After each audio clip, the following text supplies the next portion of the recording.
ABS-CBN, lalo na si Mr. Katigbak, promises na itong year na to, 2024, let's just say, mas aalagwa. Who knows? Baka magkaroon na rin ng franchise, dusa, lalo na yung first 2 years, and mas maingganyo na ang mga advertisers na makita itong mga upcoming projects nila. But who knows? Baka naman magkaroon pa rin ng collaboration between GMA and ABS-CBN. May nagsasabi na may isang network na nagmamakaawa. Baka magsalita pa itong si Marcoleta. Just in case, ito ba yung AMBS ni Villar na talagang parang lumalabas dead on arrival? Wala na talagang buhay? Hindi kaya. Parang mas open na, no? Although I tell you, I'm not really happy. And I think this is just not in Metro Manila, but this is going to be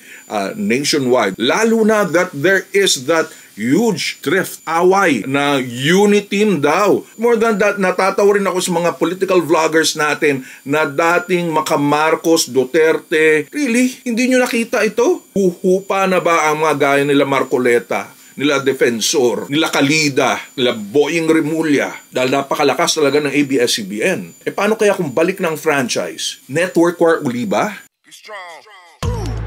Parang mas gusto to sa Popeyes. Miss Chicha is waking up! ABS-CBN somehow has maintained that stature. Tinanong ko sa kanya, may multo ba rito? Hoy mga kuya, happy New Year sa inyong lahat. I am glad that you guys are with me sa ating initial presentation na the Kuya list. Although, dun sa shorts or sa reels mismo, yung mga 60-second video presentation ay may ginawa tayo. 10 ang binigay natin. Very recently, I think I uploaded the last of them yesterday, and ito yung top 10 na ganap ng It's Showtime for the year 2023. I hope you get to watch that. Now, moving on and moving forward, 2024, ABS-CBN, lalo na si Mr. Katigbak, promises, vows, promises na itong year na to, 2024, mas magiging kakaiba.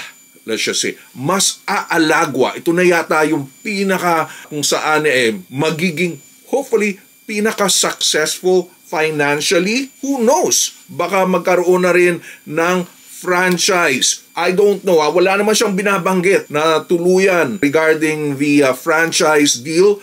Pero parang very positive itong si Mr. Katigbak. Very vibrant daw ang magiging year 2024 compared to the last 3 years ng ABS-CBN. Siyempre talagang dusa, lalo na yung first 2 years ng ABS-CBN. Parang kumbaga halos pumunta na sa kanyang grave. No? Pero nandiyan pa rin tayo. Tayong mga supporters ng ABS-CBN, hindi natin pwedeng hindi samahan ng ABS-CBN sa kanilang journey na ito. And now, Mr. Katigbak has promised na mas maayos. In fact, pinakita at binigyan tayo ng teaser so far ng mga next projects nila sa year 2024, and mas maingganyo na ang mga advertisers na makita itong mga upcoming projects nila. I think it's going to be most likely with TV5 pa rin, but who knows? Baka naman magkaroon pa rin ng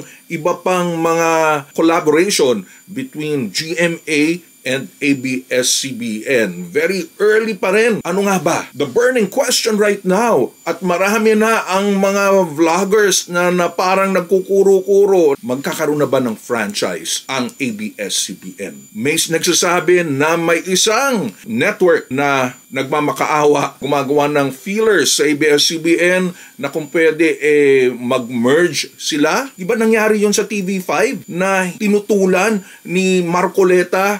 I think that was in year 2022. Baka magsalita pa itong si Marcoleta just in case na totoong nagbigay ng feelers na pwedeng mag-merge or magsama ang ABS-CBN with another network. Ito ba yung AMBS ni Villar na talagang parang lumalabas dead on arrival? Wala na talaga ang buhay.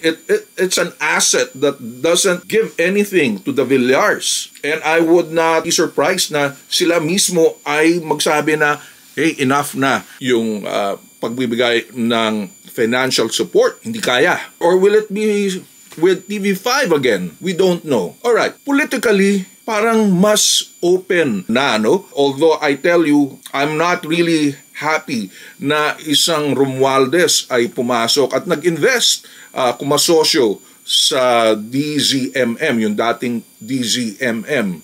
Or is it still DZMM, yung teleradyo? Yung prime holdings ng Romualdez's ang nabili partially ang radio communication assets nila. At least buhay ang ABS-CBN radio, and I think this is just not in Metro Manila, but this is going to be nationwide, the whole radio system ng ABS-CBN. And although they're trying to be low-key about it, si Romualdez ay Speaker of the House. So, mas open na ba ngayon? Mas bukas? Lalo na that there is that huge drift, away na unity team daw ng Marcos at ng Duterte o nila Bongbong Marcos at Sara, hiwalay na. So, kumbaga, mas open ang gobyerno ni Marcos to such, supposedly. More than that, natatawa rin ako sa mga political vloggers natin na dating maka-Marcos, Duterte, tipo bang galit na ngayon sa mga Marcoses. Really? Hindi nyo nakita ito? Even before na itong supposedly away ng mga Marcoses at ni Duterte, at least politically, hindi mangyayari. Eh syempre itong tayo na, well, kampink or dilawan na sinasabi, eh hindi naman tayo nagsasalita. Where I personally, wala akong kinakampihan. Kasi totoo lang, nakita ko na ito, na-predict ko na ito, walang paninindigan, almost kaplastikan. Kasi totoo lang, they would side with another faction na ang faction na ito, mabaho rin, masagwa rin ang ginawa. So I don't get it. Bakit galit sila sa isa, and yet, dun sila kumakampi sa isa, eh hindi rin maganda. Any case, with this situation ng politics, ito na nga ba ang mangyayari with ABS-CBN? Huhupa na ba ang mga gaya nila Marcoleta, nila Defensor, nila Kalida, nila Boying Remulla? Open na kaya sila? But any case, if this is what Mr. Katigbak, the CEO or is it president ng ABS-CBN is saying, perhaps may truth to that matter. I personally don't see it. Pwede ba yun na just right after nagkaroon ng goodwill at tulong from other networks, including TV5 and GMA and A2Z, iiwanan na ba nila yung partnership na yun? Just like that, and then become what? A competition, a big competition sa the rest of the networks. Dahil napakalakas talaga ng ABS-CBN, even without a franchise right now. E paano kaya kung balik ng franchise? Network war uli ba? Of course, business is business. Pera is pera. 2024. So, kumbaga, there are so many questions pa rin na kailangan pag-isipan. So, let's see. Again, ito si Kuya Mike of the Kuya Koy List. It's a branding and shopping channel for the global Filipino. And subscribe po kayo. We need subscribers. Dagdagan natin ng subscribers ang ating channel. And click on that notification bell. Check on the website, kuyakoylist.com. Again, ito si Kuya Mike, ang malamang nakaisa-isa at kaunahan ng affiliate marketer na Filipino-American for online stores here in the United States. At ang kuya nyo sa Amerika, this is for the Kuya Koy List.